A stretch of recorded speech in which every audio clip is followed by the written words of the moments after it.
Comic.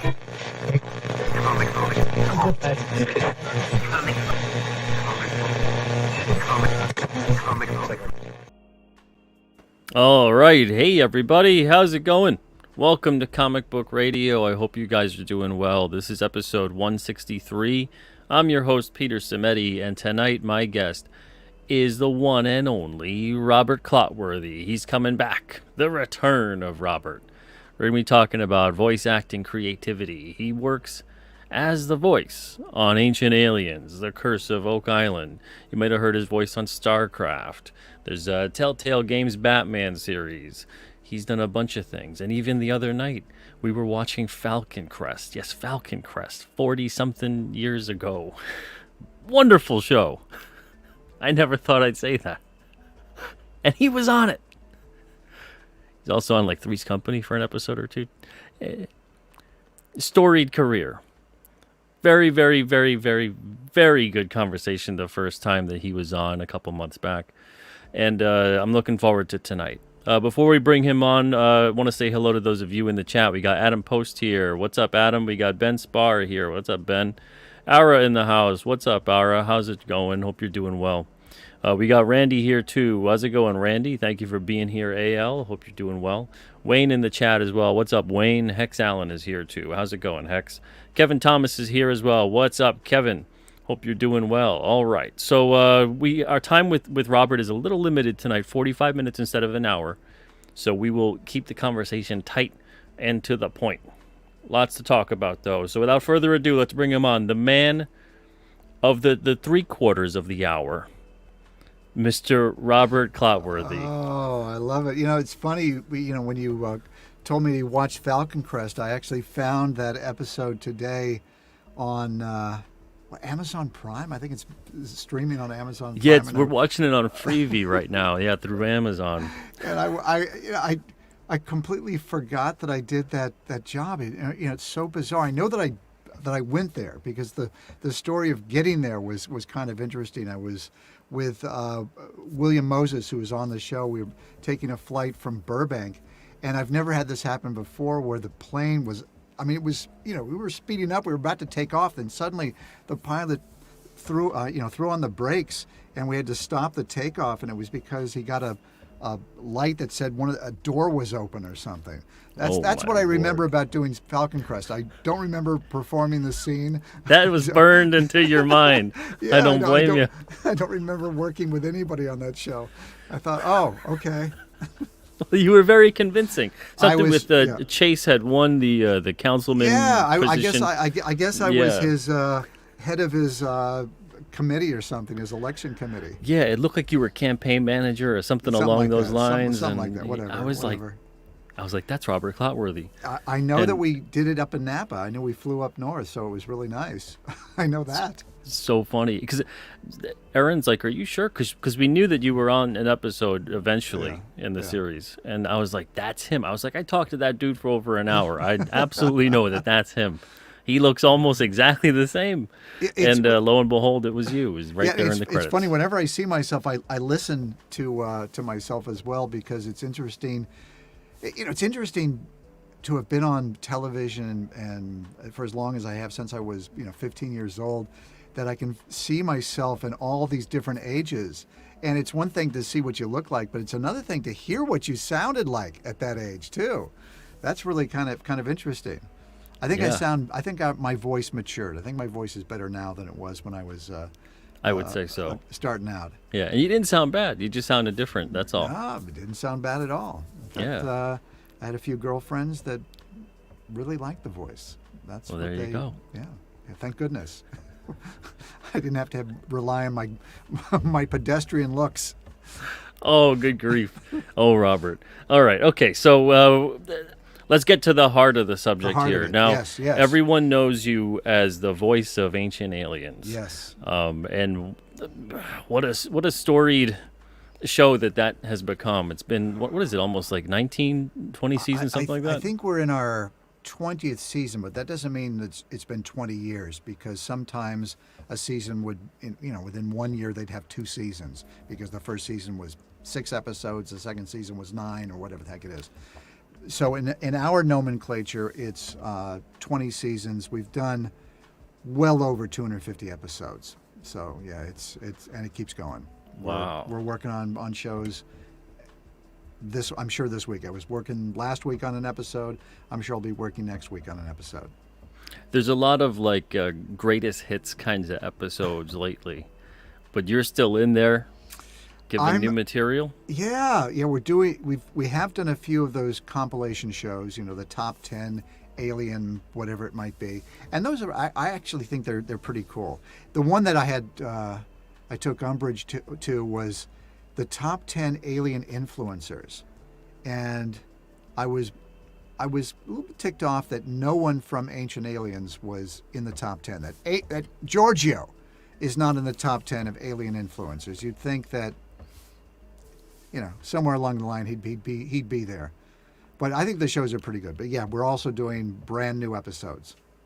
Awesome. Terrific. Yeah, it's weird sometimes, too. They'll put together the compilation episodes, and then they add sometime new stuff and new developments and kind of update some of the older episodes. It's That's nice. right. So you still got to catch them.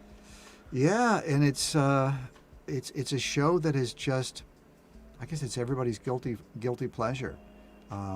Everybody watches it. Everybody knows it. And it's kind of interesting to be the only person that's been on every single episode. I've been on more episodes than Giorgio. He hasn't been on every single one. I've been on every single episode. I'm It's the one quite the constant. distinction. Yes. Yeah. It's like the whole thing revolves around you. You are the sun right. of the solar system Yeah, that is that's Ancient it. Aliens. That's it. That's at the old days when they thought the Earth was the center of the universe, right? Then they realized, actually, the Earth revolves around the sun. Yeah. Yeah, I mean, exactly. It does revolve around the sun, doesn't it? I think. I guess. That's I'll what have they to- tell I'll have us, to- I'll have Robert. to check one of the episodes. Yeah, That's what they're they tell telling us. us. But what aren't they telling us? That's the question. That's why you should watch Ancient Aliens, because we tell you what they don't want you to hear. As far as that goes, too, how did that come about? Did you go to like an audition? Were you called upon? How did that go down? For Ancient Aliens, I'd actually worked for the producer, the late, great Kevin Burns, on several documentaries. The first one I worked on was about the making of the original Star Wars trilogy, which was nominated for an Emmy, called Empire Dreams. If you haven't seen it, it really, truly is one of the best documentaries out there. If you're a Star Wars fan, it tells you everything about it.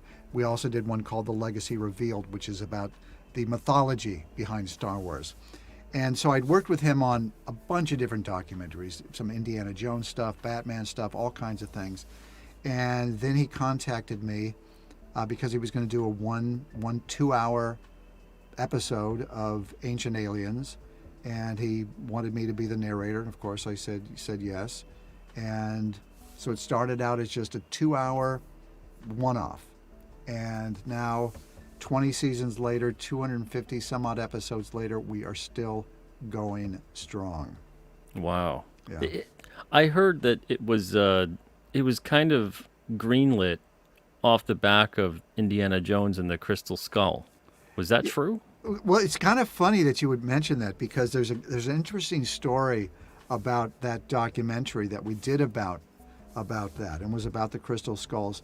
And Kevin was approached by the network and the studio. They wanted to do a documentary that would tie in with the release of the film, but they wouldn't tell him what the movie was about. All they did was they sent him, Kevin, was the one sheet, the poster. And when he looked at that, he thought, oh, it's it's Eric von Daniken, it's Chariots of the Gods, it's the skull. So he was able to write this documentary just based on what he saw in the in the poster. But yeah, and from that, obviously we started getting to be more and more popular, and then they came up with this idea. I'm not sure if Kevin pitched the idea. He probably did, and the network picked up on it. At first, they tried to bury it, as the story goes. They put it on. No at, way! They, Why? Yeah, they put it on at 3 a.m. They put it on at Tuesday afternoon at 1 o'clock, and it found an audience. People looked for it, so they would say, "Okay, that was one. Can you do 3 more?" And Kevin would say, okay, yeah, I'll do 3 more episodes. And then they tried the same thing with that. Still, the audience found it. He said, "Oh, can you do another 3?" And he told me once, the joke was, after I guess 5 or 6 episodes, and they wanted more. He says, "I've run out of pyramids. What do you want me to write about?" I said, "Does that mean you're not going to do it?" He says, "No, of course I'm going to do the show." But that was it. That was his joke. And at the beginning, where we were struggling to find material to write episodes about, now. Come on! I mean, you have to try to limit the stuff that comes to you. It's hard. That's the hard part now. Is just picking what you want, because there's so much information that's out there. Absolutely. Every day something new is coming out about UFOs. They've covered a lot in terms. I love the episodes, not just about ancient civilizations and things like that, but about myths and the legends and scripture and all of that. It's so fascinating. Yeah. Having Jonathan Young on the show, who is runs the Joseph Campbell Library up in Santa Barbara. I can just sit and listen to this guy for hours. He's just so fascinating. Yeah, the mythology is what turns me on. That's why that one documentary, The Legacy revealed that deals with Star Wars mythology is so fascinating. It's so good. I swear I saw that. It's really good. It's basically Joseph Campbell, the story of myth and the reluctant hero. That's pre-Disney, right? It's like around 2000. Oh yeah. Okay, absolutely. Yes, like that. yes. Pre-Disney. Yeah. I'm thinking Disney in the 1920s. Oh yeah, no. Pre-Disney pre. Star Wars. Yeah. If you've never seen Bill Moyers, there was a documentary, a series that he did for PBS where he interviewed Joseph Campbell, who is the fellow who really wrote the book about mythology and how important it is in human culture, all the different cultures. It's a fascinating conversation, and once you understand what makes a good story, why we resonate to certain elements within that story, it almost becomes formulaic. And with Star Wars, it's a perfect example where he followed all the steps that were necessary to make that story follow the pattern that Joseph Campbell laid out, and that's why you can watch it 100 times and not be bored. Exactly, yeah.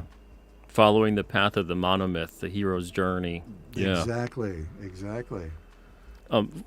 For you, in terms of finding the voice for Ancient Aliens, or any voice even that you've done, because you've done a whole extensive list of voice work over the years, especially. Yeah. How do you go about getting in that zone? I guess let's tackle specifically the Ancient Aliens voice. Well, because sometimes, I got to tell you, Robert, sometimes I'm like, is that him still? Yeah, I know it's you, but you're not hearing it. You're not hearing it. I'll tell you why. Because the microphone, when I'm recording Ancient Aliens, I'm thinking in my mind that you are, this far away from me, right? Your ear is right there.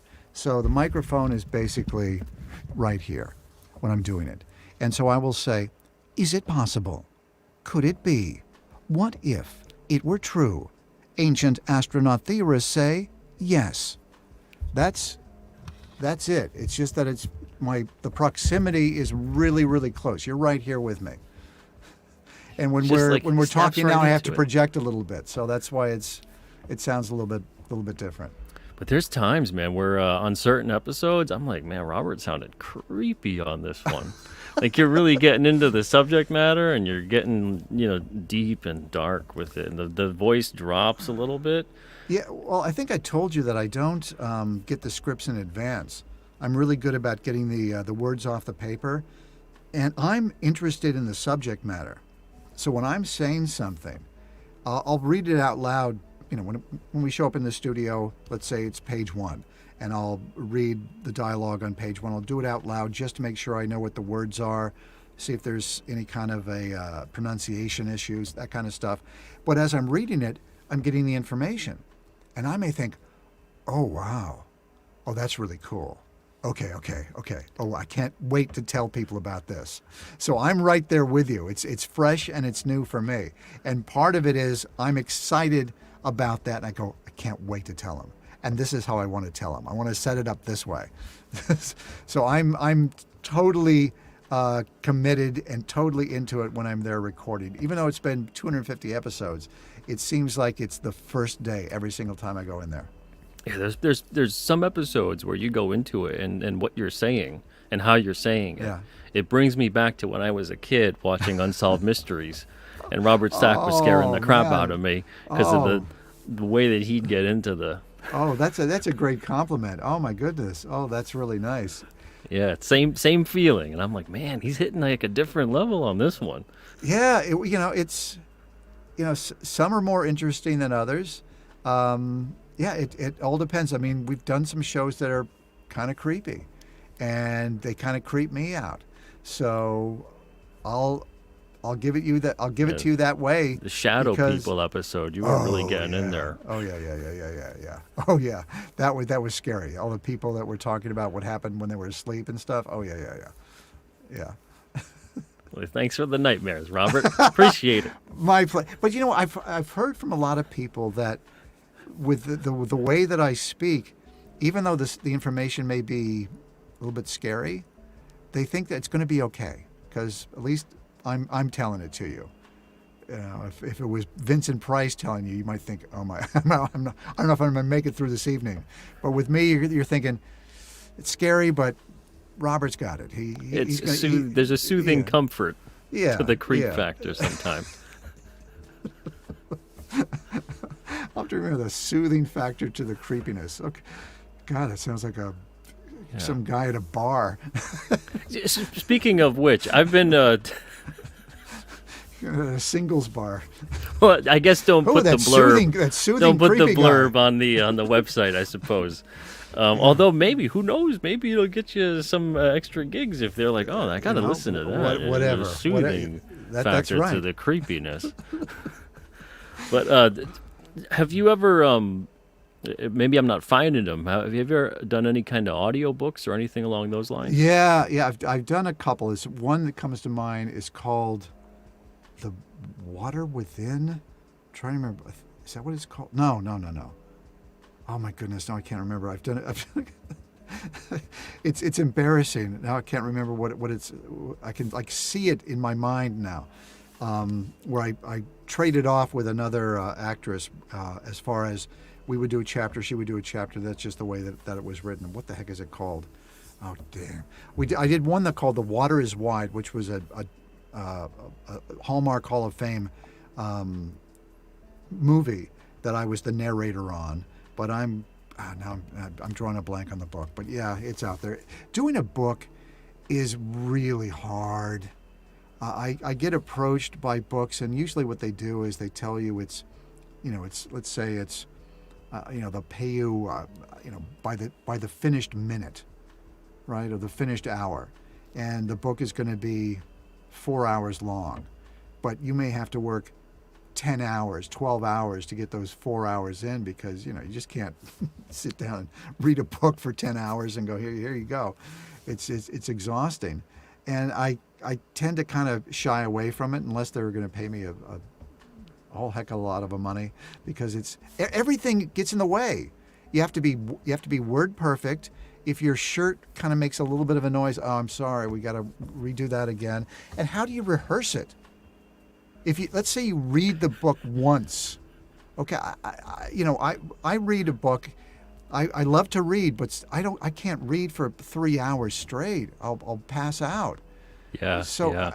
You certainly can't say it out loud because plus you're not getting paid to do that. No. So you've got to have a really good director that understands the material, understands the book, and can direct you. And you've got to have the ability to get the words off the page pretty quickly and be able to make an acting choice there as well. It's challenging. The people that do it are, I tip my cap to them. There are certain books I would love to do, because like I'm a big fan of like the Jack Reacher series. I would love to do that. I think that would be a lot of fun because I'm really interested in the material. I like detective novels. I'd love to do like some kind of a Sam Spade, get some noir going. Raymond Chandler kind of a thing. I would really get off on that. In fact, when I was younger, those are the books that I would read out loud. I read books out loud all the time. That was just my thing. I would challenge myself. Why I'm not doing more books on tape? Maybe it's, I don't know. Maybe it's just, I don't know. You gotta do like unedited, uncut. There and you could go. be like, there you go. where I'm There not you gonna go. do this 2 or 3 hour book in 10 or 12. Yeah. I'm just gonna read it to you, warts and all. Here we go. And you can only, you have to know what your own wall is when you're going in there. Let's say you do 2 hours. After 2 hours, it's just pure crap at that point. You just can't think. So you got to go, you know what? I can give you 2 hours. That's it. After that, I'm toast. Let's come back the next day, and I'll give you another solid 2 hours. There you go. Story time with Robert That's it. Clotworthy. I'm not. Hey, listen. Don't by any means think that I'm turning down work here. Okay. If somebody wants me to read their book, please present it to me. Let's take a look at it. One of these days, it's a goal of mine. I want to have you do an audio comic for me. And Oh, you I would read love that. King I would Cryptid. love that. I would And love even that. like get into the characters, and Oh, do yeah, the yeah, narration, yeah, do yeah, the yeah, character yeah, voices. yeah. That Oh would yeah, be yeah. fun. That would be cool. That's fun. That's fun. That's a goal. It's a goal. You got it. You got it. All right, I'm gonna set that. We got a couple questions You here in planted the the chat. seed. You planted Yes. the seed.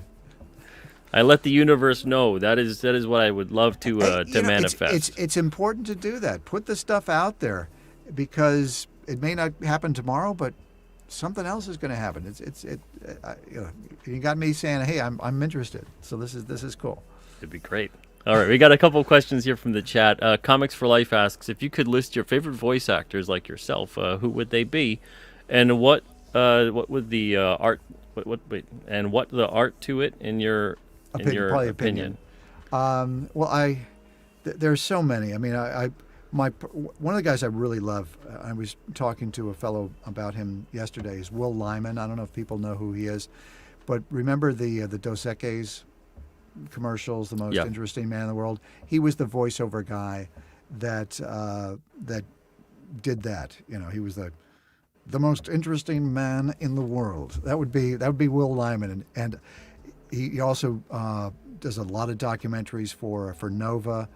He's like the voice of PBS, but his approach to narration is that he would imagine that he's sitting next to you on a sofa, at a party or something, some kind of gathering, and he's just telling you a story, and you just happen to be sitting next to him.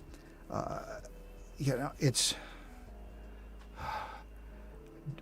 David Attenborough is beyond belief. He's so good. I was watching one of those Earth documentaries the other day, and he's just so invested in what it is that he's doing. He's not outside of himself judging it. He's just present in the moment doing it. I think that's really important. Liev Schreiber is phenomenal when it comes to telling stories. And Morgan Freeman, of course, everybody loves Morgan Freeman. There was one actor. Oh my goodness. Paul Frees. Oh, Paul Frees. Who Legend. was probably my favorite of all time. Man. The voice of everything in Disney, the Haunted Mansion. I mean, you name it. He was so good. In Lots fact, of Rankin Bass. oftentimes you would hear his voice in if you look at like some of those spaghetti westerns or Italian movies from the 60s or 70s. He would be the English voice that would do a character, and for me, I could always pick him out. Paul Frees. I'm like, oh my God, that's Paul. Why is he in Spartacus? Why is he the voice of a guy in a tunic? But yeah, anybody that can tell a good story is those are my favorites. And let's see, what are the art? Of course, it's an art to it, because it's we need to understand. People need to appreciate the value of telling stories. This is how human beings have passed down their history. Before the written word, it was through the spoken word. And we are just we, meaning myself and the other narrators that are working out there, the storytellers, are just the latest iteration of that. We're just the latest in a long line that will continue past us. Because who doesn't like listening to a story that's being told? Yeah. When you're a little kid and your parent goes in there into your bedroom and tells you a fairy tale.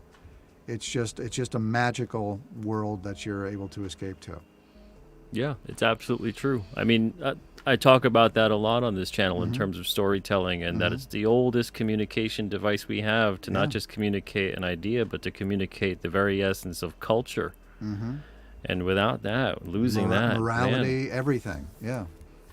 yeah, it's something that means a lot because it's one of those things, and I've had very frustrating conversations sometimes with people who even they are storytellers, Mm-hmm. and they'll downplay sometimes the importance of it, and poke fun at it and make fun of it, and I'm like, okay, well, give me 5 things in your life that you take them out completely. Mm-hmm. You know, in terms of these are the things that mean the most to you. Mm-hmm. And usually how I say Mm-hmm. is to go, okay, well, what things have impacted your life the most? What characters, what stories have impacted your life the most? Absolutely made an indelible mark. And they say them. And I'm like, okay, now I'm taking them away. They never existed. And it's like, you could see the blood rush Yeah. from their face, Yeah. and they get pale. And it's like, that's why that's important. Look at how much that means to you. Look at how much over the years that has shaped you. And now imagine the millions upon millions, if not more, people over the course of human history have been shaped by these various things. It means a lot.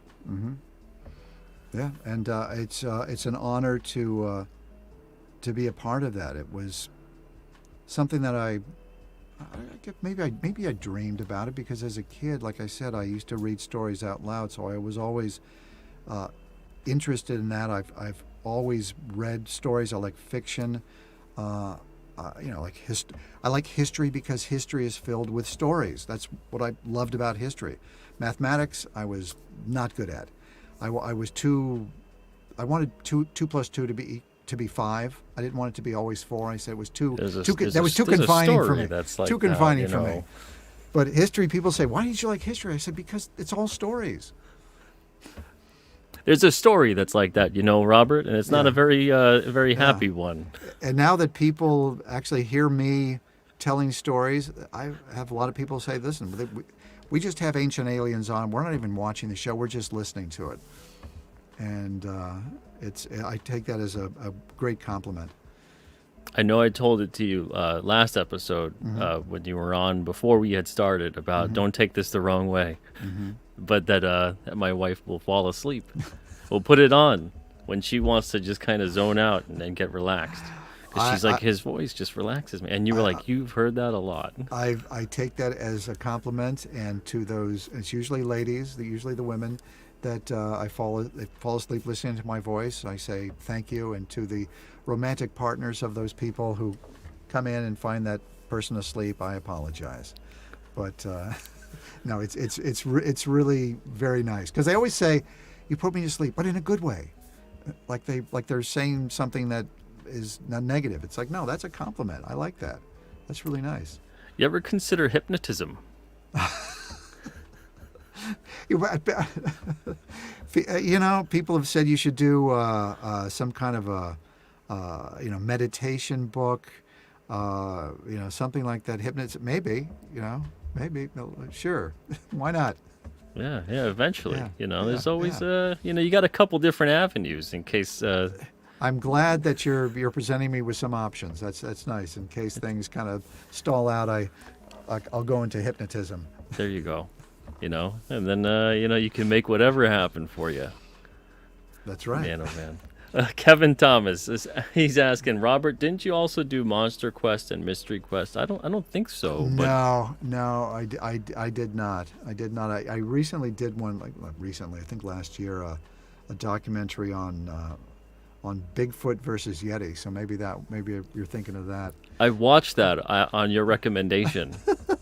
It was like a specific episode of Ancient Aliens with you. You were in the zone with it and everything, and they did a good job. Yeah, and I think there needs to be a rematch.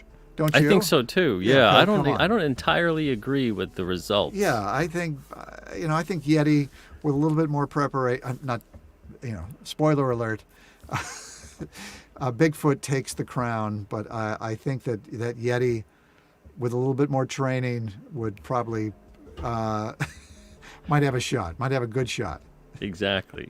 I think so. You know, and it's. I think we all win, depending on who's battling it out. There you go. Bigfoot Yeah, versus it's not like Yeti. Yeti. But, It's not like Yeti lost. yeah, You know, there had to be a winner, and it was. I mean, it was I push love and the. shove. There was back and forth. I mean, it was a Yeah. nail biter. And again, with the spoiler alert part, I love the part where you're like, he takes him out with his big foot. I was like, oh my god. Well, that was, I didn't write that, but I it was there, and some actors may shy away from that. I thought, no, you know what? I'm all in on this. So we got to go for it. Well, let's put a nice little ribbon on this, huh? Yeah, I felt that. There you go. I felt like you really meant that. Like you Well, wanted that Yeti to get that big foot right in his face. A lot of actors don't. I guess and I've coached people, and I tell them, you got to commit to what it is you're doing. If you're gonna fail big. You got to go for it. Don't shy away from it. Have some fun with it. Absolutely. Words to live by. Comics for Life has another question for you. He says, with everything you've read over the years with Ancient Aliens, do you feel apt to write a book on the subject matter, fiction or nonfiction? Oh my goodness, It's a good question. Yeah, it's a great question. Maybe it's interesting because people ask me, well, what's it like working on the show, and you must have information that we don't have, or whatever the heck it is. It might be interesting. I don't know. I mean, I don't know if I'm going to write one of those books about, an autobiography about what it's like to be the voice of Ancient Aliens. I don't think anybody would be particularly interested in that. But I tell you, if I had like an actual alien experience, an encounter, then yeah, for sure. Because I talked about maybe it was on this show. I said, of all the people, Oh yeah, you did. say, You have you mentioned ever that. had an experience? And I said, you'd think that if the aliens, they would come to me. I mean, I'm the narrator of the show. I said I could get them on the air like that. I have Giorgio on speed dial. Come on. But I have not had that experience, at least not that I'm aware of. But maybe. It was really Perhaps odd. I got to through tell you. hypnotism, I could find out whether I really did have an experience. Yeah, maybe you did. Is it possible? You got to. Could it be? What if it were true? Something to ponder. Indeed. Yeah, I know. We talked about 45 minutes, but I got to go and check this now.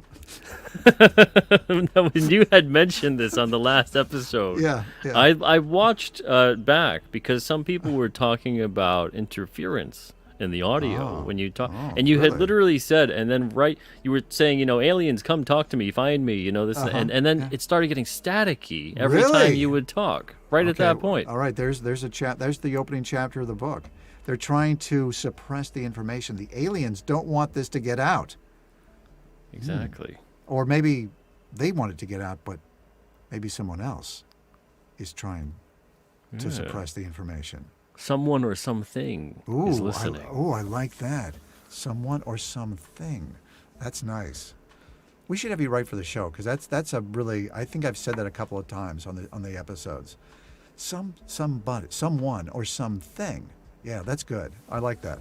Yeah. I love when you go otherworldly beings. Oh, it's one of my favorite things to do. That's what it honestly, when I say couple of things. Whenever I say ancient astronaut theorists say yes, I always give it a little bit of I try to give it a little bit of a pause there, a little something, little acknowledgement to the audience. It's like,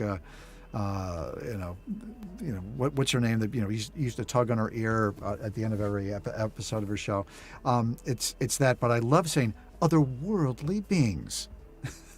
I instead of otherworldly beings, it's like I need to kind of make sure that I get all the syllables in that. Otherworldly beings. It's just so much fun to say. Carol Burnett, that's who I was thinking of. She used to always tug her ear yes. to her mom. Okay, so that's my acknowledgement to the audience. The little wink right Little there. wink when I say ancient astronaut theorists say yes. Sometimes they say no. They said perhaps. Sometimes they have no opinion. I specifically remember a no, and one time it was being posed as in reverse, Yeah. so that they would say yes to it. But this question was being posed, yeah. so of course they would say no. Yeah, it's so ridiculous a question. Of course they're going to say no. But they do not think that it's not like a hive mind with the theorists. They disagree.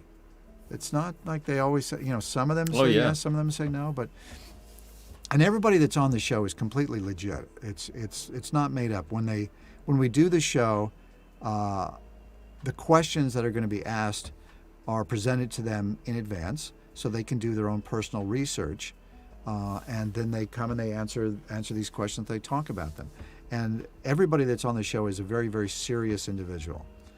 David Childress and Giorgio and Nick Pope, and everybody that's on it is true, and I think that's one of the things that people resonate about the show, that they know these people aren't just making it up. These people are credible.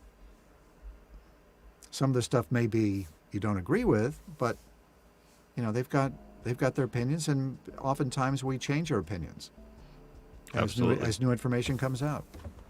Well, that's what's so important. I think that's what unfortunately, a lot of what gets discussed on the show is the sad aspect of this indoctrinated science. Yeah. Where there's new discoveries that are not being acknowledged or even being considered. And that's really unfortunate, where there's certain things and over the years, it's taken a lot of time, and some of them have, but the people at first, when they bring this up, and it's like story as old as time, we've come so far, but not really that far at all. They'll get ostracized, maybe they'll lose a job, maybe they're the laughing stock or whatever, and then 20, 30 years goes by, and all of a sudden, oh yeah, they were right. Hey, we always knew you were right. Yeah, we were on the fringe for so long. Now I don't want to say mainstream, but we're at the tip of the spear. We're right there. People have kind of come to us.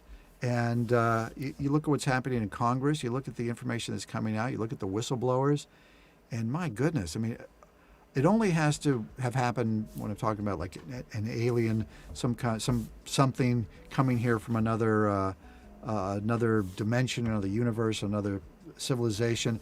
It only has to happen once for it to be a fact. And with all the stories that have come out, I mean, come on.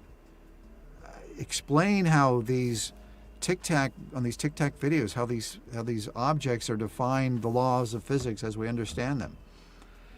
That's the thing, though, is that, right? Even if it's not, let's say it is that, but even if it's not that, there's something going on. There's something being covered up. There's something that's being buried or misdirected or whatever it may be. Like, it is inarguable that something is going on, whether that is terrestrial or extraterrestrial or dimensional or whatever. There is still something happening that we're not being shared, even in some cases, even a sliver of truth. Yeah. Well, that's why Ancient Aliens will continue to make new episodes, because the information is slowly coming out. And I think we're pushing the envelope as much as we can, and trying to disseminate that information. Not trying to preach, not trying to say this is what it is. We're just presenting it to the audience with respect and saying this is what we think it might be. What do you think? And opening it up as a conversation. I know that Kevin Burns used to say that he saw Ancient Aliens as an ongoing conversation, which I think is really a wonderful way to look at it. Absolutely, we're as new information comes out, okay, we talk about that, and it gets people, not just around the water cooler to talk about it, but heck, they're talking about it in Washington D.C. I mean, come on, this is serious stuff that's happening. Honestly, I've seen things over the past years all over the world. They're discussing it in a very serious way, and sometimes they what they don't want to talk about is even more interesting than what they do want to talk about. There you go. But I have two questions for you. This one kind of pertains to what we're just discussing. Do you know of whether you've had this experience or anybody else within Ancient Aliens? Has anyone ever talked to you, or are you aware of an instance in which there was a threat to shut down a certain kind of topic on the show or anything along those lines? No, no. I don't think there has been where it's like something that's too hot you can't talk about. The only thing that's happened is, and some of this stuff is silly. It becomes like a politically correct kind of a thing where people get a little too anxious. And it wasn't particularly on Ancient Aliens. I think it was a show called America's Book of Secrets. It's kind of a funny story to me that they interviewed some guy. I don't remember who it was, about some secret government organization or whatever the heck it was, and he happened to mention that it was they knew everything, the whole enchilada. He used the term the whole enchilada, and there was pushback because they thought that was somehow inappropriate. It was like cultural appropriation. I was like, what? I was like, it's just a whole enchilada. It's what half an enchilada is. It was kind of silly, but that was just we can't have the guy say that. It was like, okay, whatever, we'll silly world. We'll just beep it out, because that somebody is going to be offended at the, at the taco truck. He goes the whole. If I were to go to the truck and say, what do you want? I said, I want the enchilada. You want the whole enchilada? Yeah, I want the entire enchilada, the whole enchilada. I'm not. No offense taken.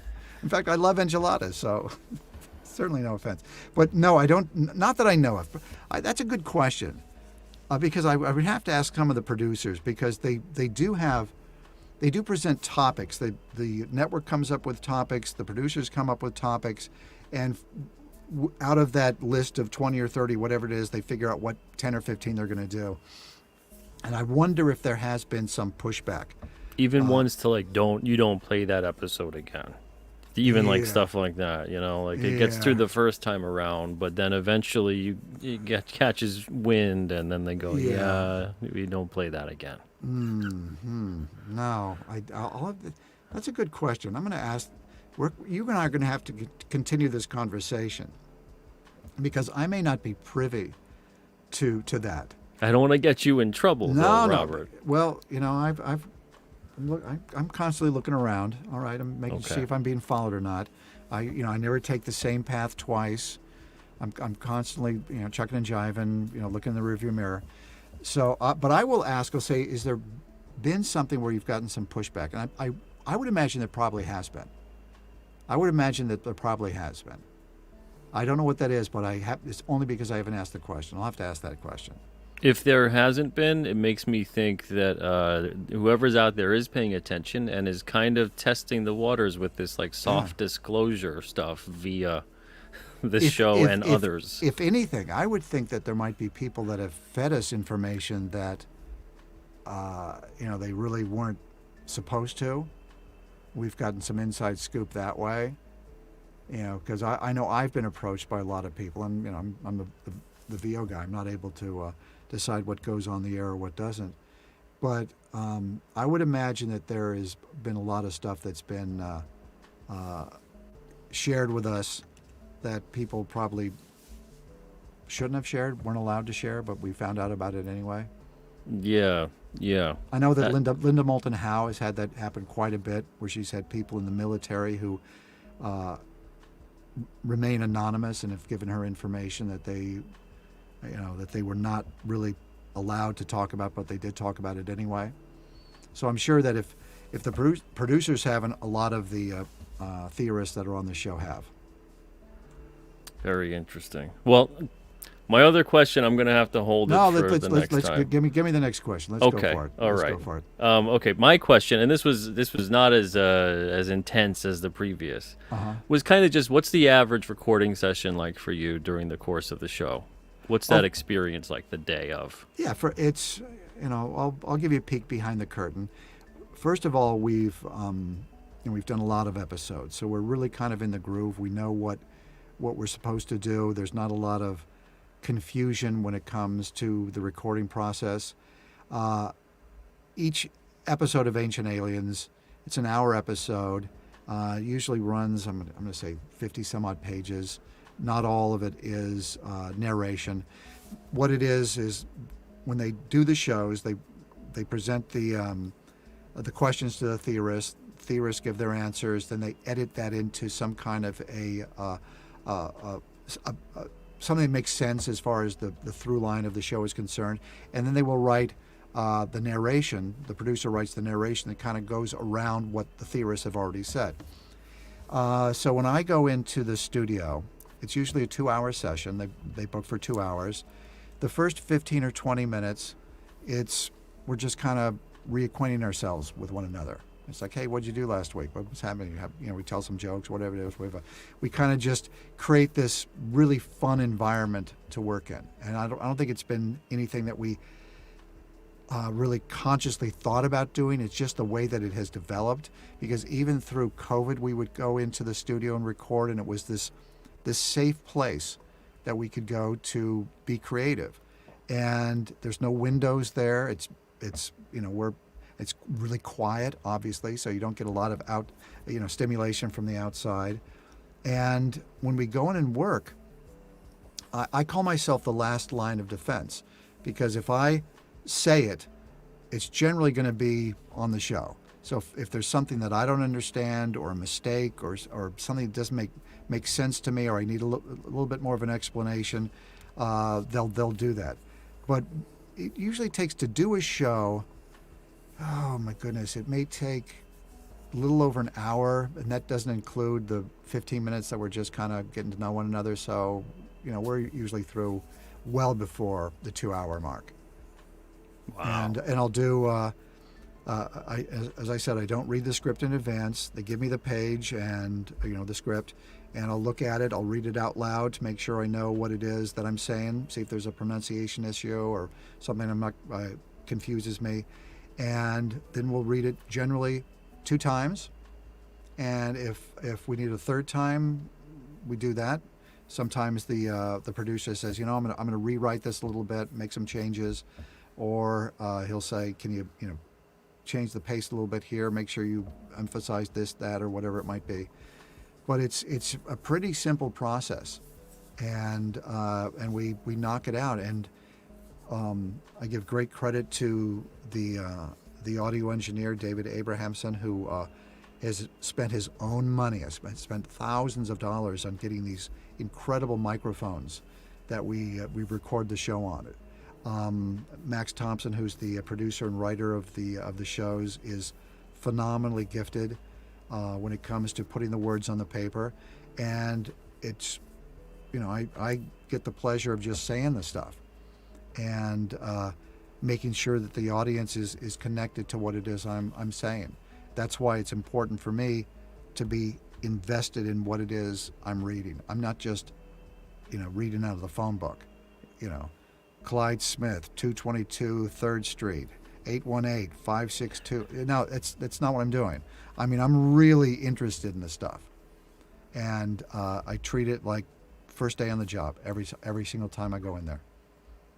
Quick follow-up question just for you. Yeah. I know you got a couple minutes left, and then that's it. If anything, we're a little over. Thank you so much for being generous with it.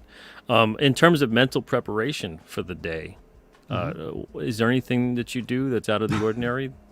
Well, it's interesting. I found that my normal breakfast, because usually we do those sessions, I like to start at like 10 in the morning. That seems to be a pretty good time. You're awake. You drive into the studio. It takes me about 45 minutes to get there. And I have found that my normal breakfast, which is like yogurt and berries and like nuts and stuff like that, that tends to make my stomach a little bit noisy. Because it's so what I do is I have my bacon and eggs and toast on those days that I'm going to go into the studio. It kind of gives me a little bit more energy, and it also keeps my stomach quiet until the noon or 1 o'clock when we break for lunch or something. But that's like the big secret as far as mental preparation. Yeah, you have to get your rest. You have to go to bed. I call it I call it school night. Somebody says, "Hey, you want to?" I said, "No, it's a school night. I got to go to school tomorrow." So I'm not going to go to a bar. I'm not going to hang out late. I'm going to get home. I'm going to get my rest.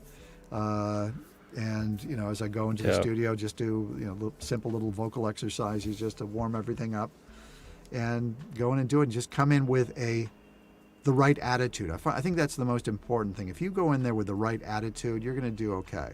If you go in there with the weight of the world on your shoulders, or pissed off, or whatever, it's gonna affect your read.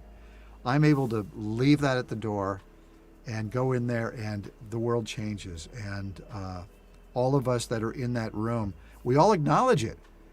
It's like the producer says, "I really look forward to coming here because it's fun," as opposed, not that being in the office isn't, but it's like a little pocket universe. Yeah, for you guys. yeah.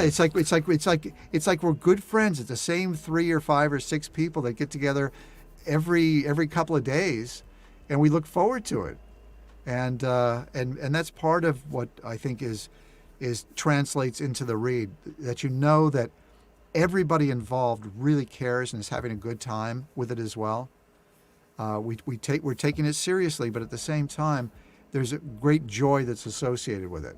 I mean, I'll make jokes quite often about some of this stuff, and just to be silly, and just I'll do it in a British accent. I'll try to do it in a Japanese accent, whatever it might be, just to kind of throw things around a little bit, just to keep the creative juices going.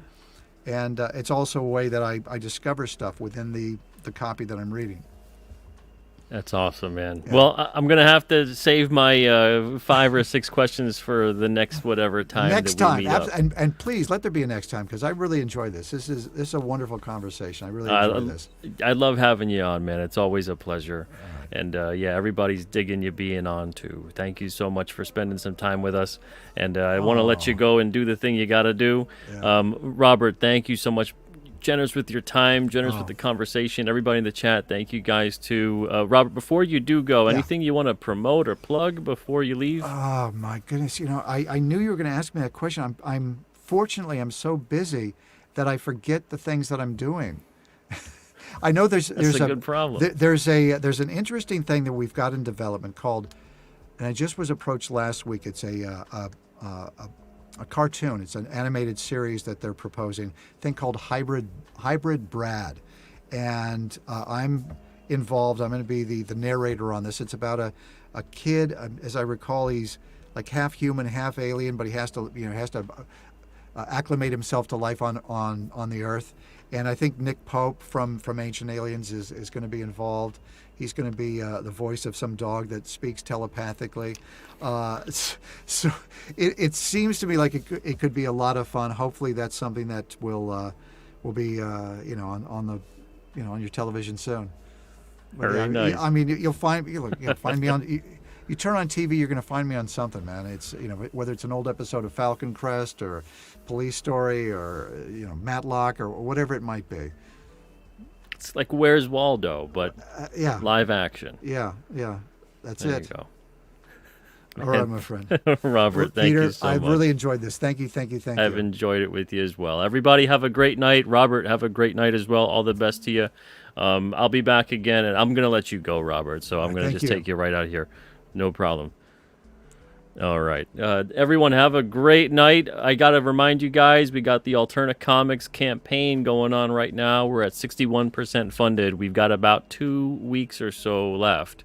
Just a little bit over 15 days.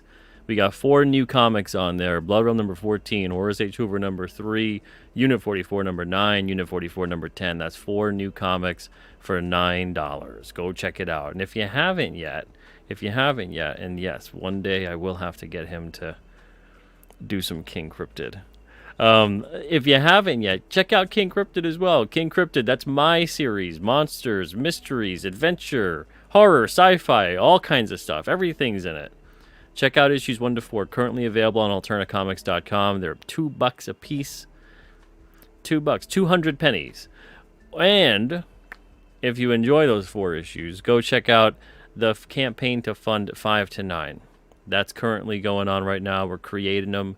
Your support means the world. Thank you guys so much for all of your support, your enthusiasm over the years, and especially for these books. It is really appreciated. Thank you guys, and again, have a wonderful night and an even better tomorrow. I'll see you guys soon. All the best.